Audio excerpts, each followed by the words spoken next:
Night back here with another video. And today I wanted to share a deck profile of a deck that I almost brought to the current tournament. So currently we're playing in the Black Hole Blockers 4 tournament. I'm currently in the top four, and we still have a few more rounds left to determine the champion. But I figured I'll hit you guys with a deck profile very quickly just to show a little bit of my thought process preparing for the tournament.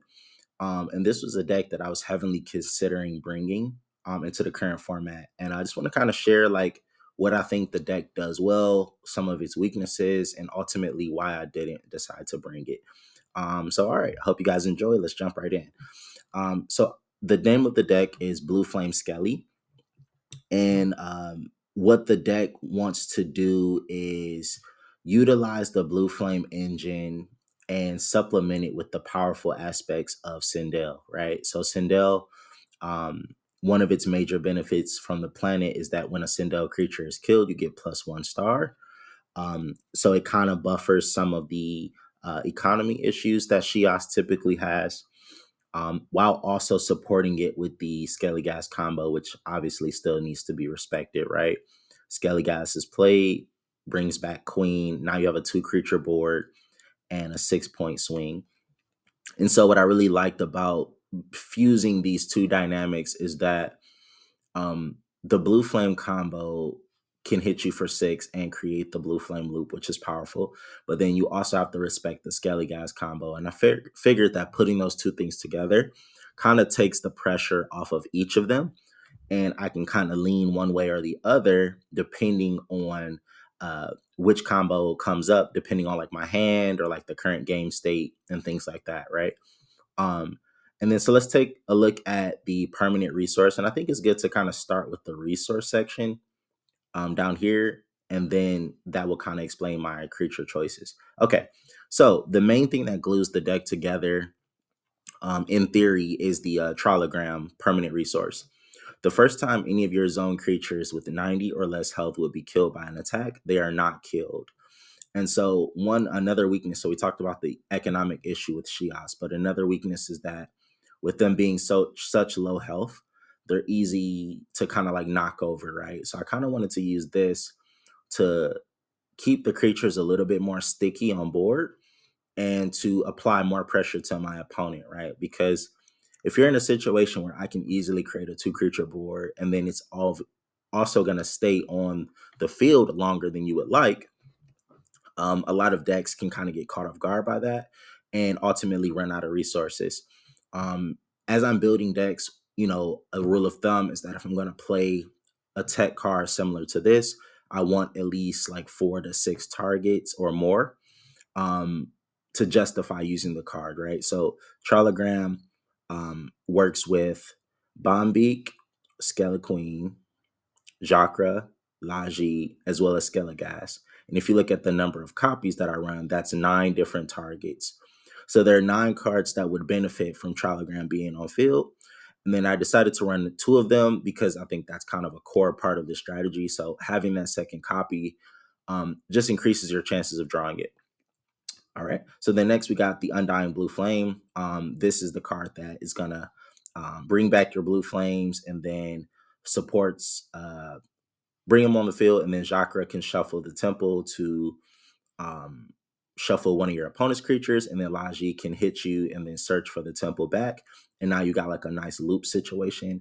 And I thought it was really interesting how it pairs with Sindel because with cards like Dark Spark, if I mill my blue flames into the grave, that's actually usually a good thing because you kind of want them killed, and then now the temple is like automatically ready to go, right?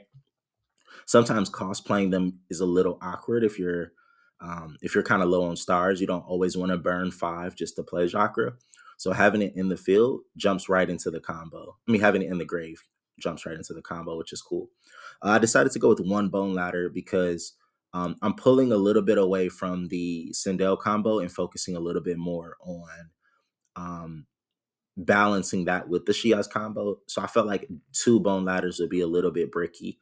And then also, if I'm running Trilogram, the idea is that the cards stay on the field and they're a little bit more sticky. So I felt like having two bone ladders, and even in a couple practice games, having two was kind of like a brick because I didn't either I didn't have all of the five Sindel targets because I'm running less Sindel in general, um, or it just wasn't a good time for me to play it.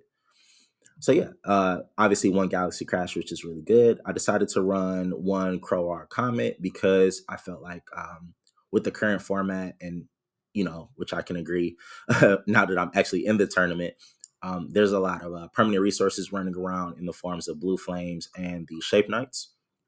And so having a Crowbar Comet is pretty interesting because you can catch them off guard if they ever leave their temple up, or killing the arena would decrease the stars on the Shape Knights, which kind of takes a little bit of their power level down, which is good for you.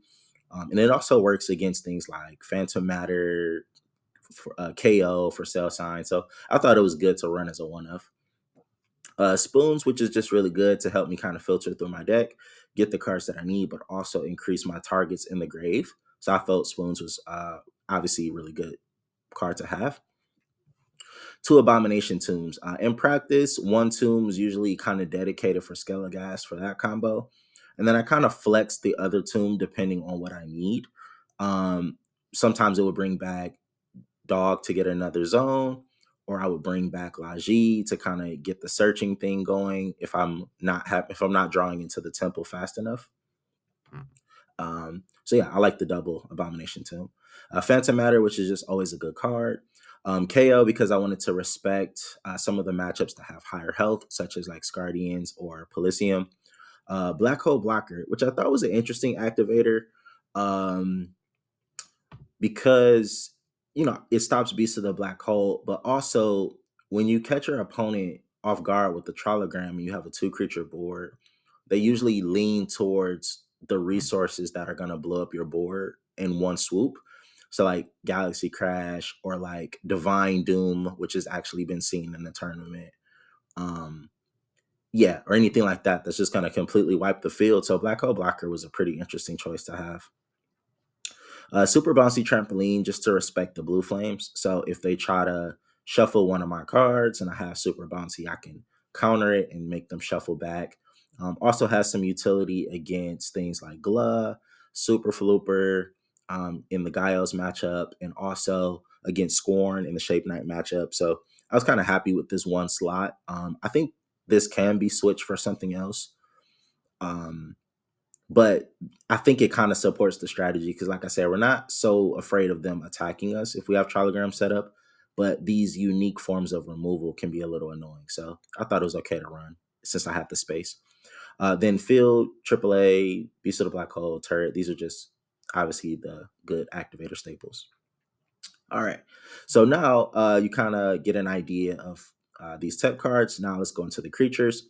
Bombeak, which is just always good in Sindel deck because it automatically helps you thin out your deck and get a key card that you need. So I would flex it to get either Wacko Man if I needed to draw one card, or I would send Dark Spark if I really, really needed the stars in a desperate situation. But more often than not, you use Bonebeak to get Skelequeen or Gassed in your grave, just to get the combo live, right? So in some of my practice games, I would draw into Skelegast, and then I'm like, okay, I need Queen, so I'll use Bonebeak to send Queen. And then when the timing is right, now I have the Skelegast combo kind of on tap when I need it. Dog is just really good support because you need those zones. You really want to go 2-2-2. Sometimes you want to go 3-3-2, and I've even had a game where I try to go 3-3-3, which means three battle zones, three creature zones, and three resource zones. Because you're running double permanent resources, which is kind of tricky. So you want the zones and things like that. Pelfam, which is good. It's a really good send out target, but also can help me break some boards if they have two creatures of their own, or if they're using like PM or Abomination Tomb. I could just instantly get rid of one creature that way. Darkspark, which is good. I personally like to run Darkspark as one.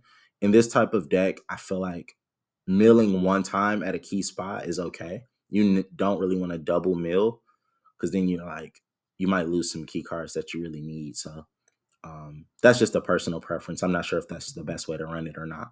But yeah. So now I'm going to scroll up and let's look at a few cards that I consider adding into the deck just to kind of share a little bit of my thought process. So in testing, what I didn't like was that there were often times where I would get the two resource zones. Trilogram would be in one zone, and then sometimes Blue Flame will get stuck in another zone if I don't have the loop going, right? So like Jacra might be, I'm sorry, Laji is dead, but I don't have a Jacra. So I use this to bring back Laji. And if they cancel that search or stop Laji's attack in some way, Laji dies. And then now this is stuck on the field. So now I have like two resource zones that are blocked and not a way to defend myself with my other activators. Um, so it's funny because I consider running this card. So it's like if it's ever killed from the galaxy, add one resource or a battle zone to your planet, which pairs well with Bombbeak or if I mill it with Dark Spark. But I wasn't completely convinced with that and wasn't getting enough testing games with it to justify putting it in the deck. I thought Forces of Justice was kind of interesting too because if you have three different planets that are killed, then you can add one kill card to your hand that's 4 stars or less.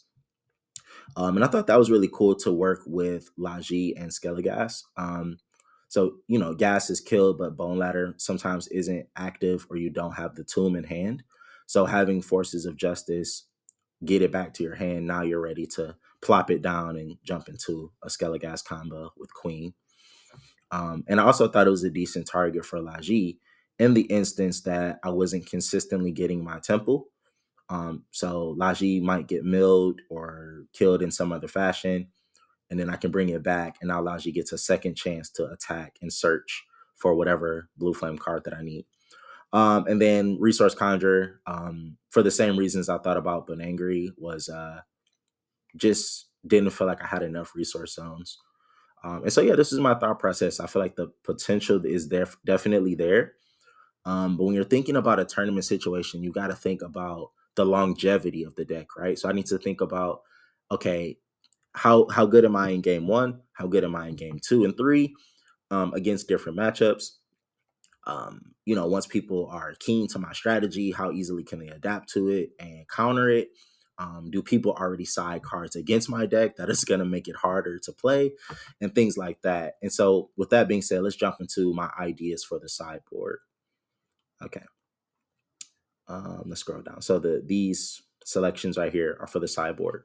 Um, be, as you can see, this sideboard has more than 6 cards. What I wanted to share was just different cards that I thought would work, like some combination of these 11 cards. Um, could be cut down or changed to the form where I have 6. But ultimately, why I did not decide to bring this deck is because I couldn't land on what the ideal sideboard would be. And for the deck that I did choose to bring to the tournament, I will release a profile once the tournament is over. I felt like that deck had a more streamlined sideboard and was the better option ultimately, for consistency and other reasons and things like that, which I'll share in another video. But yeah, so let's take a look at some things that I thought about in the sideboard. I thought about a second super bouncy trampoline because I was expecting a lot of Shape Knight and Blue Flame matchups, which has been very true according to the tournament so far. I thought about Avalanche Overlord, which gives me a lot of coverage, and particularly it would be more so for the Shape Knights because with things like the Arena boosting Hexator to 480, or Octorius plus Cloud Cells, or just Octorius in general being over 400 power, I felt like Avalanche Overlord would kind of give me a nice bit of insulation against that deck. And then also gives me like cross coverage against things like Xemius, Pelisium, for example, or any deck that was using the Paliphos package with the Great Serpent, which is at 470 power. So Avalanche was something I was like pretty sold on adding into this type of deck. I played around with Galdor's box as well, just thinking about different matchups that would like to have their cards killed. And it gives me like a bit of a wide range. But what I didn't like about Galdor's box in this particular deck is that I already run a lot of permanent resources and I'm already struggling with the resource zones. And I didn't like that. So I feel like Galdor's box would not be a good option in this deck. It's good for this or it's solid for this format. Not sure how good it is exactly, but it has some utility in this format, but it wouldn't work well with this deck. And then moving on to Justice Sword, which would be obviously for the Shape Knight matchup. Um, in some instances, I probably would substitute both queens for both swords because I feel like that would have a better impact. And now the combo would be Skelligas and getting the sword. And then the effect is whenever it attacks or is attacked by a sentient creature, you kill that creature before the attack. So it's just a hard counter to Shape Knights. Shockwave 8 is something I considered too because I did want to respect the uh, Pelissian matchup. As I put in a tier list, I felt like Crozon was kind of a sleeper pick. And so I feel like someone might explore using that or anything like that. So I definitely wanted to just throw Shockwave 8 in there just to give me a little bit more coverage. Um, and not rely so much on like KO or the shuffle from Jacra. Abandonment, because I feel like Xemius is still a thing. I think it's probably one of the strongest type of control strategies right now. Um, and so running abandonment was just kind of like something to help insulate me. And then another issue is that you also got to respect the Gaios matchup. So I thought about Super Flooper, and I was just like, okay, well, Super Flooper is obviously a really good card to have in your sideboard. And as expected, a couple people, maybe one or two, brought a Gaios deck. They're not in the tournament anymore, but um, if I didn't have this, I might have had an auto losing matchup or made it a lot harder than it had to be had I not just sided this card. Seal of Eternity, which is also a solid card to have because a lot of things are either being returned from the grave to the hand or they're trying to free play them. Blue Flames and Shape Knights use this strategy a lot. And so Seal of Eternity could open up a spot where you could get some free damage by catching them off guard.